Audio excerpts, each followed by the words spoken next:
Hello everyone, how are you all? I hope you all are safe at your place. Welcome to the channel Physics Junction by TK Kural. I'm back with another topic which is elastic limit और जो second topic आज हम cover करेंगे वो है Hooke's law. So सबसे पहले हम बात करते हैं इलास्टिक लिमिट के बारे में। जैसा कि हमें नाम से ही पता चल रहा है, इलास्टिक लिमिट का मतलब होता है किसी भी काम को करने की कैपेसिटी, किसी भी चीज को करने की कैपेसिटी। अब यहाँ पे वर्ड यूज हो रहा है इलास्टिक। अब यहाँ पे इलास्टिक लिमिट का मतलब क्या है कि हमारे पास कोई भी इलास्टिक बॉडी है, या सपोज करो कि हमारे पास एक स्प्रिंग है, जब हम उसे स्ट्रेच करेंगे तो वो क्या करेगी, स्ट्रेच हो जाएगी जैसे हमने फोर्स उसके ऊपर अप्लाई किया है। बट हम क्या करेंगे, जब हम उसको छोड़ते हैं, उस स्प्रिंग को, उसकी एक एंड को अगर हम छोड़ देते हैं तो वो स्प्रिंग क्या करता है, दोबारा से अपनी ओरिजिनल पोजीशन को रीगेन करता है। इसी तरह से अब इलास्टिक लिमिट को हम कैसे समझ सकते हैं कि एक टाइम ऐसा आएगा उस स्प्रिंग का कि हमने उसको मैक्सिमम जितना हो सकता है हमने उसे स्ट्रेच कर दिया। हमने क्या किया कि हमने मैक्सिमम उस जो स्प्रिंग है, उस इलास्टिक बॉडी को हमने मैक्सिमम जितना हो सकता है हमने उसको उतना स्ट्रेच कर दिया। उसकी एक लिमिट आएगी कि उस लिमिट के बाद वो अपनी ओरिजिनल कॉन्फ़िगरेशन को गेन नहीं कर सकता। उसकी लिमिट वहां तक खत्म होगी कि वो बॉडी जितनी मैक्सिमम स्ट्रेच हो सकती थी वो उतनी स्ट्रेच हो चुकी है, वो स्प्रिंग उतनी स्ट्रेच हो चुकी है जितना वो हो सकती थी मैक्सिममली। तो उसे हम क्या बोलेंगे, इलास्टिक लिमिट क्या है?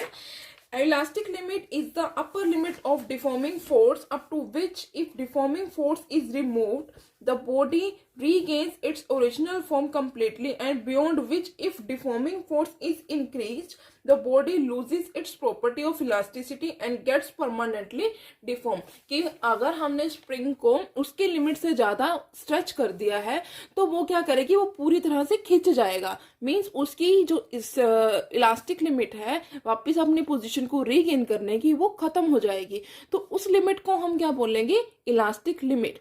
That is called as elastic limit.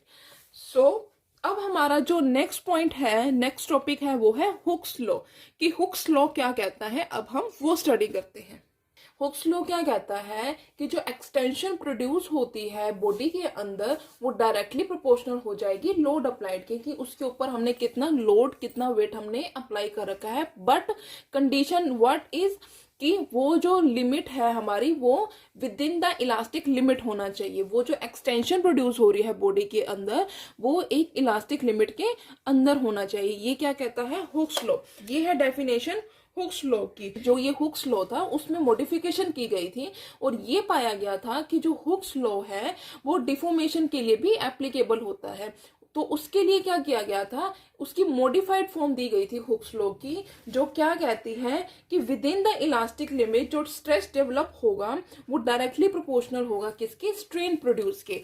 जब लेटर ऑन डेफिनेशन आई थी उसने क्या बोला था, stress is directly proportional to strain. जो बाद में डेफिनेशन आई थी तब ये बोला गया था, जब इसकी मॉडिफिकेशन की गई थी। तो ये है हमारे पास हुक्स लॉ। यहां से हम प्रोपोर्शनैलिटी का साइन हटाएंगे तो हमने यहां से क्या लिया, एक कांस्टेंट ले लिया कैपिटल ई, जिसको हमने नाम लिया मॉडुलस ऑफ इलास्टिसिटी। इसको हमने नाम दिया है मॉडुलस ऑफ इलास्टिसिटी।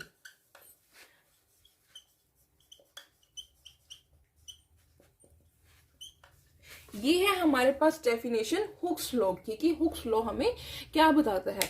अब फर्दर हम क्या करेंगे कि जो हुक्स लॉ है इसको हम क्या करेंगे, एक्सपेरिमेंटली स्टडी करेंगे कि हुक्स लॉ को हम एक्सपेरिमेंटली कैसे स्टडी करते हैं, कि ये जो हमारे पास रिजल्ट हमारा एक्सपेरिमेंटली हमें वेरीफाई हो भी रहा है या नहीं हो रहा है, या सिर्फ ऐसे ही सिर्फ एक ये स्टेटमेंट है।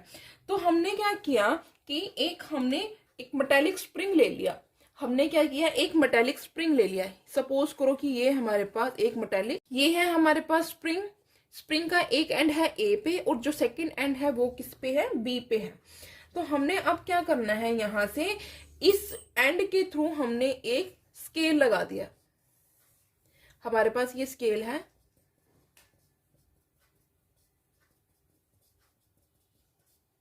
हमने यहाँ पे एक स्केल लगाया है 0 1 2 3 4 5। हमने यहाँ पे स्केल लगाया है, ये हमारा वर्क करेगा एज अ पॉइंटर। हमने यहाँ पे क्या किया, बी के एक एंड पे क्या कर दिया, वेट हैंग कर दिया।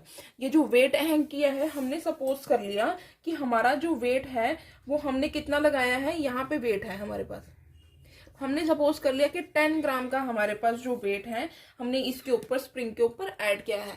तो ऑब्वियस सी बात है, जब हम स्प्रिंग को हमने एक एंड के ऊपर तो फिक्स कर रखा है, बट दूसरे एंड के ऊपर हमने क्या किया है कि उसको उसके ऊपर वेट हैंग कर दिया है, तो वो क्या करेगा, स्प्रिंग क्या होगा, स्ट्रेच हो जाएगा। स्प्रिंग क्या करेगा, डाउनवर्ड डायरेक्शन में स्ट्रेच हो जाएगा।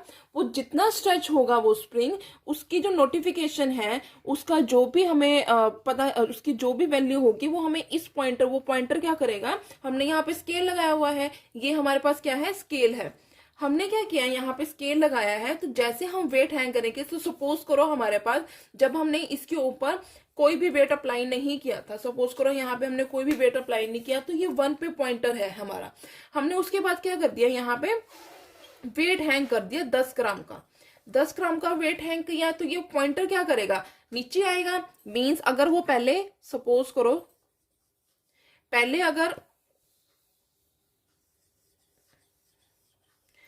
अगर उसकी पोजीशन ये है, तो वेट हैंग करने के बाद हमने सपोज कर लिया कि उसकी जो पोजीशन है वो ये हो जाती है, मींस ये, तो पॉइंटर यहाँ पे शो होगा कि इसमें इतनी स्ट्रेचेबिलिटी आई है, इसमें क्या हुई है, स्ट्रेचेबिलिटी आई है। हमारी जो स्प्रिंग है वो क्या हुई है, स्ट्रेच हुई है, जब हमने उसके ऊपर लोड अप्लाई किया। ये क्या है, लोड अप्लाई हमने किया है, लोड अप्लाई किया है, तो इसमें क्या आ रही है, स्प्रिंग के अंदर एक्सटेंशन आ रही है, स्प्रिंग क्या हो रही है, स्ट्रेच हो रही है। उसके बाद हमने क्या किया, यहाँ पे 10 ग्राम वेट था, यहाँ पे भी 10 ग्राम है। उसके बाद हमने क्या किया, इसी पोजीशन पे हमने क्या किया, थोड़ा और वेट ऐड कर दिया, 10 की बजाय अब हमने 20 ग्राम वेट ऐड कर दिया यहाँ पे। तो क्या होगी, स्प्रिंग क्या करेगी, स्प्रिंग क्या करेगी, और ज्यादा स्ट्रेच हो जाएगी। पहले हमारे पास ये थी, उसके बाद ये क्या होगी, यहां पे पहुंच गया, ठीक है। उसके बाद क्या हो गया, ये नीचे वाली साइड पे पहुंच गया। तो इसी तरह से हम क्या बोल सकते हैं, हुक्स लॉ क्या कहता है कि जैसे जैसे हम लोड अप्लाई कर रहे हैं, वैसे वैसे बॉडी क्या कर रही है, जो इलास्टिक बॉडी है वो स्ट्रेच कर रही है। मीन्स की एक्सटेंशन क्या है, लोड के डायरेक्टली प्रोपोर्शनल है। हमने क्या किया, जो ये एक्सपेरिमेंट है, इसको हमने बार बार से परफॉर्म किया और बार बार से हमने रीडिंग्स को नोट किया, तो हमें यही मिला है कि जैसे जैसे हम लोड अप्लाई कर रहे हैं, वैसे वैसे बॉडी क्या कर रही है, एक्सटेंड हो रही है। तो उसकी जो हमने वैल्यूज है वो सारी नोट डाउन की है, रीडिंग्स का एक टेबल बना लिया, और उसके बाद हमने क्या किया कि इनका सारा हमने एक फिर ग्राफ प्लॉट करके देखा। एक साइड हमने क्या ले लिया कि यहाँ पे हमारे पास क्या है, एक्सटेंशन, यहाँ पे क्या है, एक्सटेंशन, और यहाँ पे हमने क्या ले लिया कि ये है हमारा लोड अप्लाइड।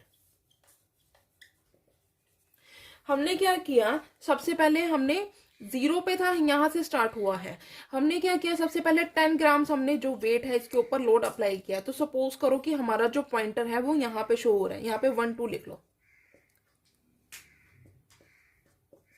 हमने क्या 10 ग्राम अप्लाई किया, तो ये 1 पे पहुंचा है। फिर हमने 20 ग्राम अप्लाई किया वेट, तो ये हमारा एक्सटेंशन हुई है 2 तक। फिर हमने 30 पे अप्लाई किया, तो हमारी एक्सटेंशन हुई है 3 पे, सॉरी। फिर ऐसे करते करते हमारे पास एक्सटेंशन जो है वो जैसे जैसे लोड इंक्रीज कर रहा है, वैसे वैसे एक्सटेंशन भी हमारी इंक्रीज हो रही है। तो जब हमने इसके ऊपर ग्राफ प्लॉट करके देखा, इसका ग्राफ हमने प्लॉट किया, तो हमें क्या मिला कि हमें एक स्ट्रेट लाइन मिल रही है।